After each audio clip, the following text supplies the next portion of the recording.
بسم الله الرحمن الرحیم. یو شارټ میسج زر ریکارډ کول غواړم چونکه بار بار مونږ ګورو چې کومو ماشومانو ته سینه خرابه ده یا د هغوی نمونیا ده یا نور داسې کنډیشنز دي او هغې کې د ماشوم ساه خرابه شي. نن سبا مونږ ګورو چې تاسو ورته د سینې د پاسه کپړې تړئ او سینه ورله سخته وتړئ.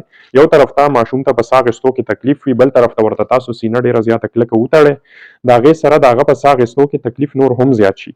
نو برای مهرباني اولنۍ خبره خو دا ده چې په نمونیا کې که سینه خرابه ده د ماشوم، هغه ته په ساه اخیستلو کې تکلیف دی، نو ډېر زیات د هغه د سینې نه کپړې مه تاووئ. دویمه خبره دا ده چې فورا خپل ډاکټر له ځئ چې هغه ستاسو د ماشوم چې کوم علاج دی هغه شروع کوي.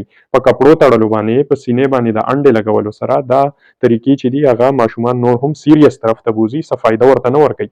نو بهتره دا ده چې که تاسو ته پته لګي چې تبه یې زیاته ده، په ساه اخیستلو کې ماشوم ته تکلیف دی، خوراک هغه نشي کولی یا ساه زر زر اخلي، نو تاسو په دې ټایم کې کور ټایم مه ویسټ کوئ او دا کم کورنۍ ټوټکې چې دي سینه تړل شوه د هغې سره تاسو ته پخپله دا اوس زه چې ساه اخلم او زما سینې یو سړي وتړي، نو د هغې سره به ماته په ساه اخیستو کې فردر تکلیف زیاتېږي. نو د دې د وجې نه موسم انتهایی یخ دی، بار بار د نمونیا د برانکولایټس کیسونه راځي. تاسو برای مهرباني ماشومانو ته د سینې مه تړئ. کو ان کیس هغوی ته تکلیف وي فورا خپل نږدې چې کوم هاسپټل وي، ډاکټر وي، هغه ته وزټ کوئ چې هغه فوري خپل ټریټمنټ شروع کوي.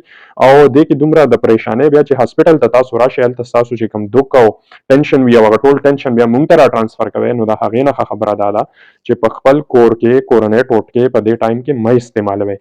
او ان کیس کو د هغې نه پس څه مسله جوړیږي نو هغې نه هم تاسو ته پوره نقصان میلاویدلی شي، ځکه چې دا یو داسې کنډیشن دی چې دا په کپړو، په سینې تړلو، په انډو لګولو دا نه ټیک کیږي.